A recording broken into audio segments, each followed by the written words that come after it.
En dessin, on croit toujours que la différence se joue dans le détail. Mais quand on prend un crayon, le réalisme, c'est pas vraiment ce que l'on croit. La précision, c'est comme une belle enveloppe avec un joli timbre quand on envoie une lettre. C'est ce que l'on voit en premier, mais en réalité, ça n'est pas l'étape la plus complexe à réaliser. Elle peut se résumer en un mot, patience. En effet, en général, un novice met tellement d'énergie à vérifier la justesse de la construction, des proportions, si le placement des ombres est correct, qu'ensuite il a forcément plus de mal à affiner son travail et bâcle un peu ses dernières étapes. Pour 90% des bouquins, la construction en dessin, c'est l'assemblage de formes géométriques. Et moi-même, je n'ai pas été le dernier à le préconiser. Par exemple, dans le cas de ce crocodile, en suivant le tuto étape par étape, on obtient la structure. C'est super pratique car pour notre esprit humain, cette logique de construction est à la fois sécurisante et séduisante. Sécurisante parce que finalement sur le papier, il suffit de suivre les étapes pour y arriver. Et séduisante parce que si on suit ce même cheminement, logiquement on peut être autonome et réussir à dessiner ce même sujet sans modèle. En apparence, ok, oui, ça paraît tout à fait réalisable. Mais après la théorie vient la pratique et là j'ai dû me rendre à l'évidence.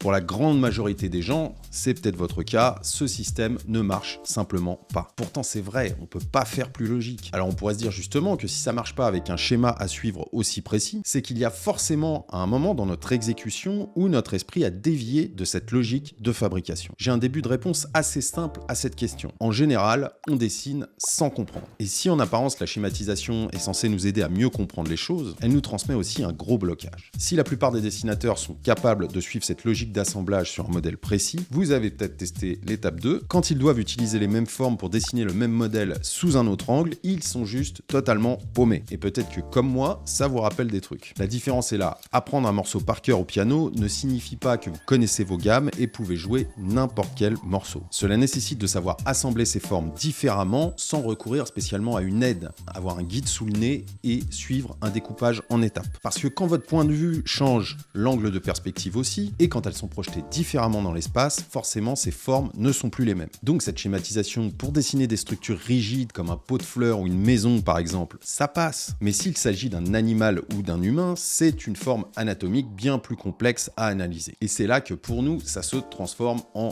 casse-tête. Et ensuite, en admettant que vous réussissiez à structurer votre dessin de cette manière, comment passer ensuite à l'étape d'après et ajouter les détails pour que mon dessin prenne vie? Là encore, dans la majorité des contenus que vous allez trouver, l'explication sur ces dernières étapes est assez floue. D'ailleurs, voyons ça de plus près avec un exemple concret.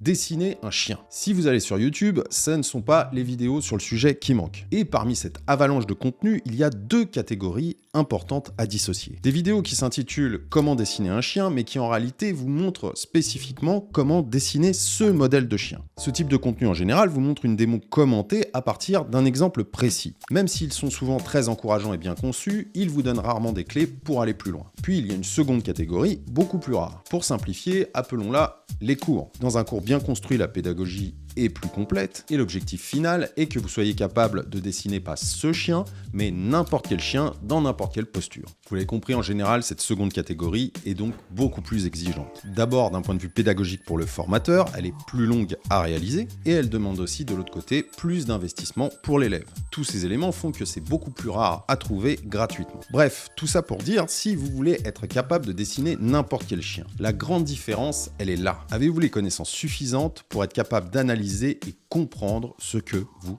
dessinez? Pour passer cette étape, donc, emboîter des ronds, des cubes est une aide visuelle qui peut vous aider à vérifier les proportions et les mesures, mais hélas, c'est loin d'être suffisant. Parce que même si on segmente les étapes pour simplifier les choses, le dessin, c'est un tout. Vous voyez le truc, ça nécessite d'avoir une vision claire des formes en volume, de comprendre la déformation en fonction de la perspective, de savoir placer les ombres, moduler les valeurs pour finaliser l'ensemble de façon harmonieuse. Pour cela, il va falloir aller au-delà et développer votre vision d'ensemble. La vision d'ensemble, c'est quoi ça? Et bien justement, dans cette vidéo, on va voir ça tout de suite. Je vais vous montrer quelques bases pour analyser vos sujets de façon moins logique, mais plus instinctive. Mais aussi vous aider à comprendre le processus global de la création d'un dessin, pour passer naturellement de la construction au détail et obtenir au final un dessin abouti et crédible. Et pour ce faire, j'ai choisi un petit exemple concret. Je vous montre en détail la méthode que j'ai appliquée pour pour dessiner ce sphinx. Et pour l'info, c'est le sujet d'un module de formation spécifique que j'ai conçu pour mes élèves. Mais comme je vous l'ai dit, l'objectif du jour, ce n'est pas de faire une bête copie de ce sphinx en particulier, mais de vous donner les outils d'analyse qui vont vous permettre de le dessiner ensuite sous tous les angles.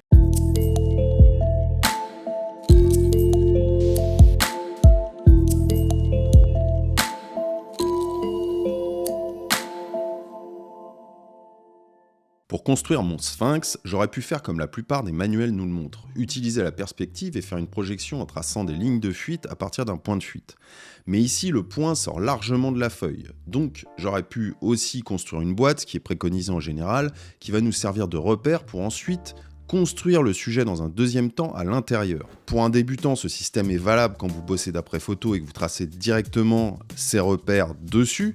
Mais si vous êtes au musée face à la statue, oubliez. Il est super difficile d'observation de tracer d'abord un parallélogramme dans l'espace sans vous tromper pour ensuite construire la statue. Pour un débutant, c'est quasiment mission impossible et même contre-productif. Maintenant, si vous voulez vous forger un œil de dessinateur, voici quelques outils très utiles et faciles à utiliser. Voilà concrètement comment je m'y suis pris pour construire cette statue. Pour info, j'ai utilisé un modèle photo, je ne vous le montre pas pour des raisons de droit à l'image, mais j'aurais utilisé exactement la même méthode au Louvre devant la statue. Effectivement, ce sphinx, comme beaucoup de statues, repose sur un socle. Première chose, même si tout n'est pas à rejeter dans la méthode précédente, évitons-nous quand même l'épreuve de la boîte. J'utilise d'abord un repère de base, c'est-à-dire l'angle le plus proche de nous, observateurs, qui permet une visualisation plus directe de la perspective par rapport à notre point de vue. D'où nous sommes situés, nous voyons principalement deux côtés de la statue, mais en réalité trois.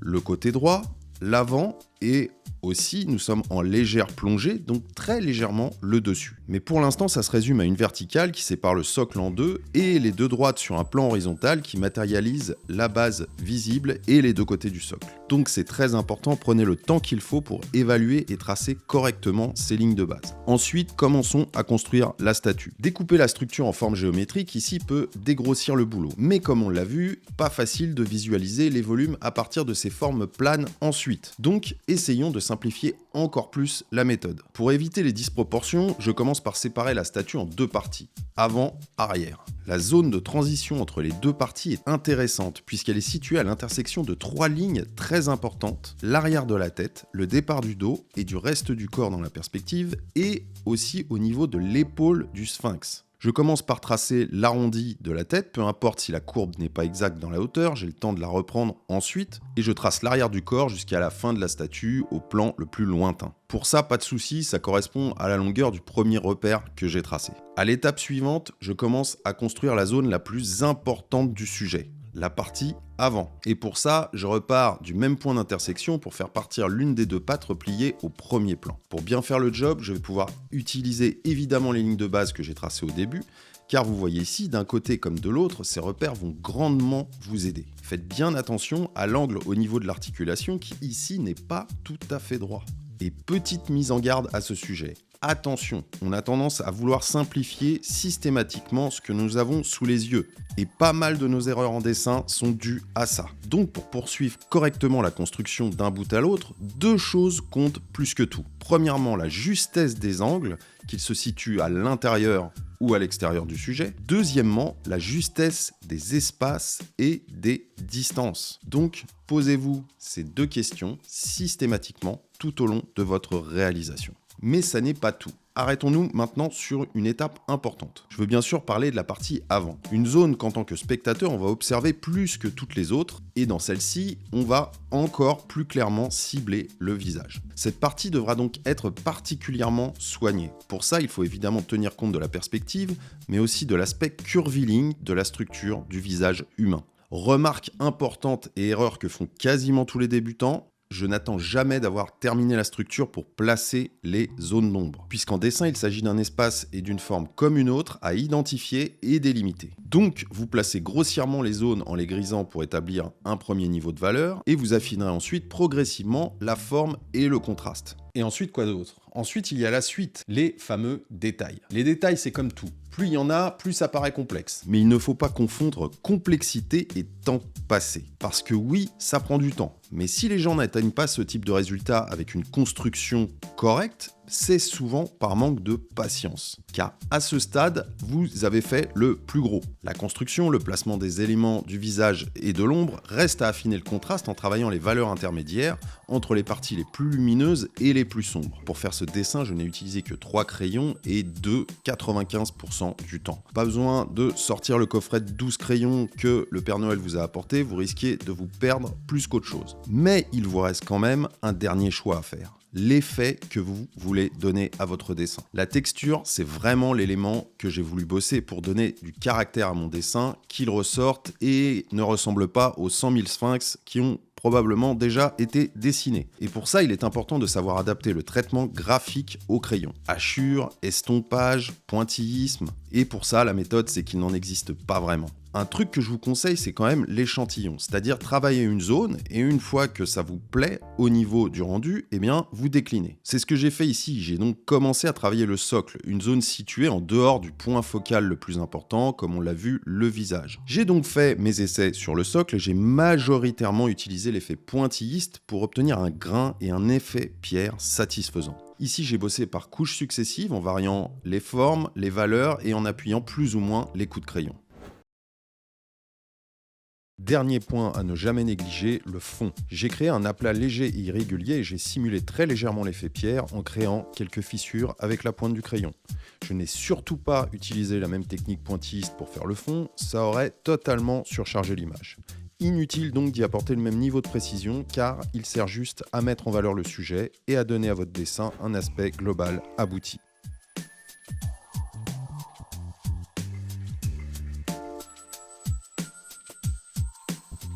Dernière chose très importante, quand vous avez un modèle complexe sous les yeux, comme celui qu'on vient de voir, considérez les méthodes de construction logique comme des aides visuelles et des repères utiles à connaître. C'est en gros une carte supplémentaire dans votre jeu. Mais elles ne remplaceront jamais la compétence la plus importante chez un dessinateur, c'est-à-dire un œil aguerri. Car oui, vous le savez bien avant la technique, ce qui est la base même de notre discipline, c'est bien l'observation. Si vous développez cette faculté, ça vous permettra de dessiner absolument tout ce que vous voulez. Justement, si vous voulez bosser cette compétence et développer votre œil de dessinateur, j'ai une formation totalement gratuite pour vous. Pendant 7 jours, vous allez recevoir une petite vidéo chaque jour pour pouvoir améliorer considérablement l'analyse de vos dessins et visualiser aussi vos erreurs bien plus rapidement. Pour recevoir le premier cours, c'est simple, vous cliquez sur le lien dans la description. Sur ce, si vous avez aimé, pouce bleu et moi je vous retrouve très vite pour une prochaine vidéo. Bon dessin, salut!